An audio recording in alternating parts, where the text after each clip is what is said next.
की 100% कालवड सोडा किंवा 100% म्हशीला रेडी सोडा, तेच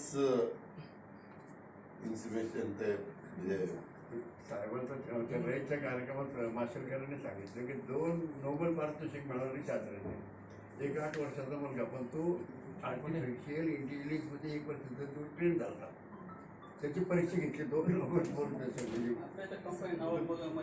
म्हणजे कंपनी झाली ना त्या संदर्भात मलिक साहेबांच्या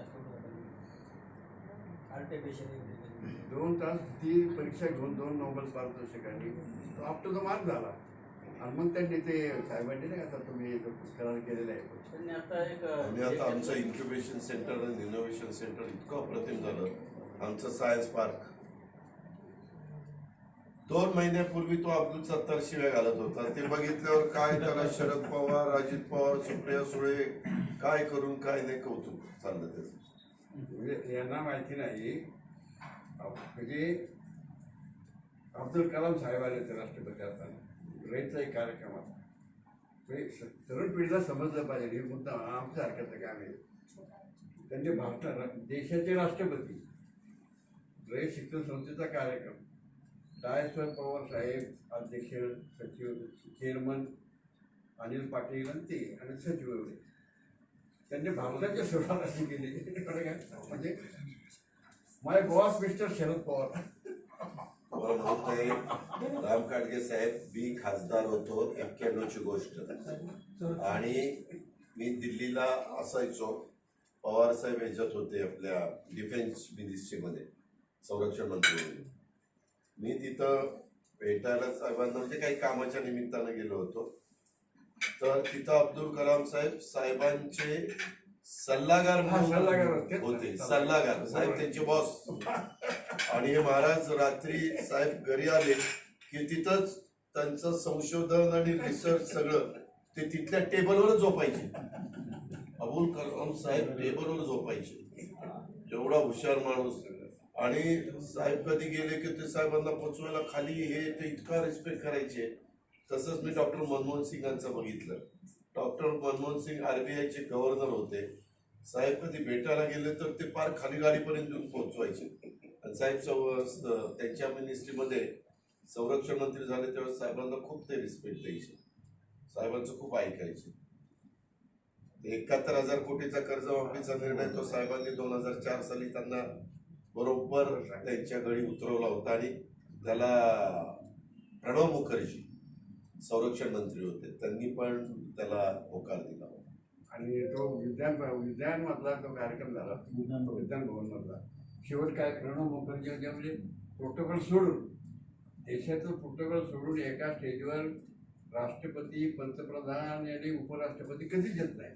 ती पहिली वेळ राष्ट्रपती, म्हणजे उपराष्ट्रपती आणि पंतप्रधान, माजी पंतप्रधान, तिथं बाकी सर्व राज्याचे प्रमुख, मुख्यमंत्री सगळे पुढे. आणि साहेब दादा ते शेवटचं जे भाषण आहे, सलाम शरदराव, प्रणव मुखर्जीचं शेवटचं भाषण, शेवटचं वाक्यच होतं, शरदराव सलाम तुमच्या नेतृत्वाला, कर्तृत्वाला आणि व्यक्तिमत्वाला. मी माझ्या भाषणात ते सांगतो लोकांना.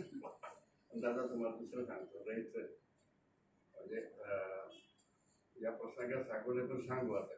मग असं होतं, गेल्या वर्षी साहेबांच्या जीवनात मला भावलेले शरदराव माध्यमिक स्तरावर आपण रयतच्या पश्चिम विभागाने निबंध स्पर्धा ठेवली.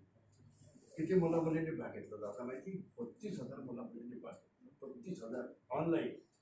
आणि जो पहिला संघ आला चंद्रपूर गडचिरोली जिल्ह्यातला एक नवीन तालुका झालेला आहे, कपूरखडा काहीतरी 15 असं काहीतरी. तिथल्या मुलीचा, आदिवासी मुलीचा पहिला संघ आला. म्हणजे मला म्हणजे पवार साहेबांचं तिथपर्यंत म्हणजे हे समजून घ्या. आणि वक्तृत्व यंदा आम्ही साहेबांचेच हाती कार्यक्रम करत 2 ऑक्टोबर. त्या मुलांची इच्छा होती. यंदा आम्ही साहेबांनी यंदा वृक्षारोपण ही काळाची गरज हा निबंध स्पर्धेचा विषय होता. नंतर मूवी गाऊ विज्ञानाच्या वक्तृत्व स्पर्धेचा किती मुलांनी भाग घेतला? 35,000 विद्यार्थ्यांनी भाग घेतलाय. गिनीच्या बुकमध्ये. आता रेटमध्ये कसं आहे आम्हाला माहीत आहे, पण तुमच्याकडे पण पोहोचवलं पाहिजे. 35,000 मुलं म्हणजे एवढा विषय अवघडले तो घेऊ शकतात. त्याचं डॉक्युमेंटेशन जर करायचा प्रयत्न झाला तर 3 लाख पेजेस होतील. सगळं ऑनलाईन येतात. कार्यक्रम आम्ही घेणार आहे. तुम्हाला आजच निमंत्रण देतो म्हणजे या दुःखद प्रसंगात सुद्धा म्हणजे विशेषच आहे कारण आमच्या विशेषच सुद्धा आम्ही ती राख आणि रक्षा झाडं लावली आणि ते झाडाला घालते आणि बाकीचं आमचं मंदिर आहे तिथं त्या मंदिराचा सुद्धा तिथं उत्पन्न करत आहे आणि ही प्रेरणा आम्ही तुमच्या घराण्याकडून घेतो म्हणजे आमच्या माझी पिढी आणि आमच्या काकींचं पण आम्ही तसंच केलं होतं अस्थी सगळ्या ट्रस्टमध्ये ट्रस्टच्या शेतीवर हे केलं होतं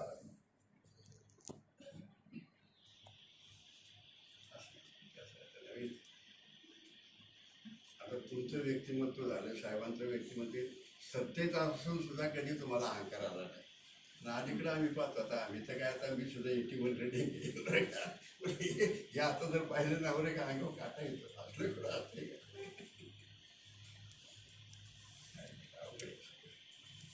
पहिलाच आता हे तरुण पिढीपर्यंत गेलं पाहिजे आता या मुलांना ही 18-19 झाली मतदार आहे हो त्यांना काय माहिती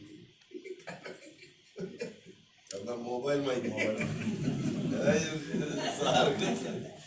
नातोय आमचा तो बरोबर पण त्या यंग जनरेशनला काय माहिती नेटवर्क सर्च करणार लगेच नेटवर्क सर्च करणार नेटवर सर्च करणार काही त्यांना आठवलं की गुगलवर जाणार आणि मग त्याची हिस्ट्री सगळी काढणार काय किंवा जरा थंडी बिंडी पडली तर कुठल्या शहरात कुठं किती टेम्परेचर मिनिमम आहे मॅक्झिमम आहे सगळे एका क्लिकवर सगळे अवेलेबल झाले त्याच्यामुळं त्यांचा काळच वेगळा आहे आपला काळ वेगळा पण एवढी उपलब्धताच त्यावेळेस नव्हती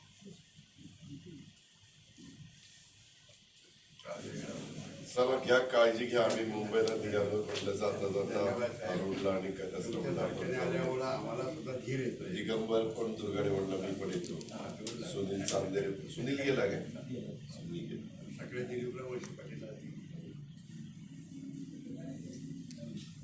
पण तुम्ही फ्लॅटवर असता ना फ्लॅटवर नाही इथेच राहिलाय नाही पण फ्लॅट पण आहे ना पुण्याला हे राहतो पुण्याला म्हाडामध्ये आम्ही नवरा नाही ना मागाशी काही तर गाडी चालली होती चर्चा ती स्कीम केली तिकडे स्कीम पुढे त्यांचं वडलं कॉलेज गेलं आमचं 5 भावाचं कुटुंब 4 भावांनी स्कीमच्या वेळेस मार्केटला जा गेले पाठीमागे हा साहेबांचा फोटो पुलोदच्या काळात फार गाजला होता पुलोदच्या वेळेस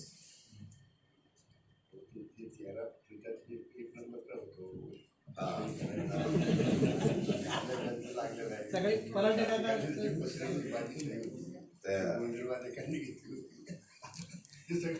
आणि 612 माझा जो गरज आहे ना ते सर्व भूमिका आहे माझी त्या पुलोदचं एवढं सरकार पॉवरफुल होतं इंदिराजींनी बरखास्त नसतं केलं ना तर जसं ते ज्योती बसू किंवा नवीन पटनाईकचं 25 वर्ष राहिले तसं सरकार टिकलं असतं पण इतके मातब्बर नेते होते त्याच्यामध्ये गणपतराव देशमुख एन डी पाटील सगळे एकदम भाई वैद्य खूप एस एम जोशींचं आशीर्वाद होते निहाल अहमद आशू अडवाणी उत्तमराव पाटील आणि भाई वैद्यकडे राज्यमंत्री होते ते आमच्या सेंटरमध्ये असे बसायचे आणि ते 4-5 कार्यकर्ते पाठीमागे बरं का तर कार्यकर्त्यांना कोणी जे खात्याला कळायचं त्याच्यात मंत्री म्हणून काढतात तेव्हा आणि नेहरा मग फुटाणे खात करायचे नाही ते वेगळंच होतं साहेब आम्हाला म्हणायचे तेव्हा 100 रुपयाला ते वीज ऑस्पॉरला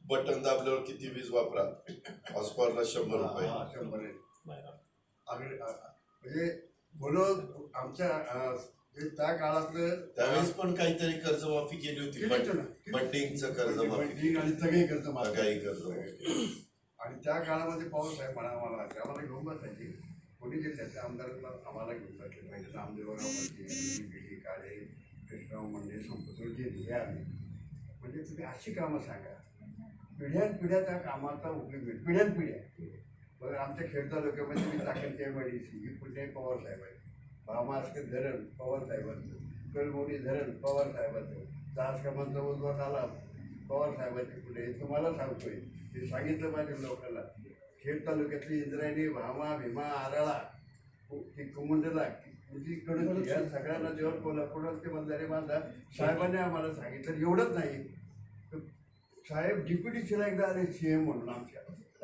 आणि पाझर तलावाची कामं तुम्ही रोजगार हमीतून घ्या आम्हाला सांगितलं म्हणजे कोण सांगणार आहे एक प्रसंग असा आहे की 1 लक्षवेधी आम्ही टाकली होती आणि ती झाली आणि ती लक्षवेधी टाकणारी जी लोक होती ती शिले क्षेत्रातली होती.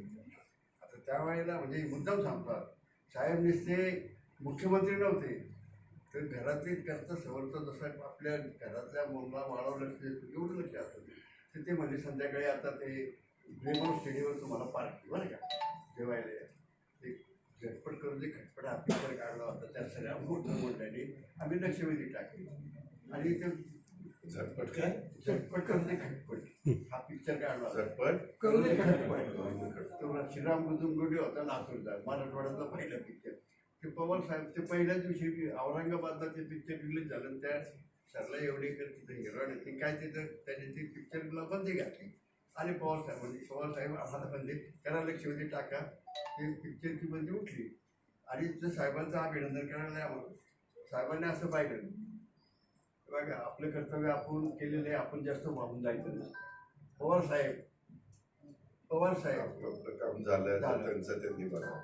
काय करतो आता आपण एवढं लक्ष आहे चला धन्यवाद दादा. चला सगळ्या घरच्या येतो रामू.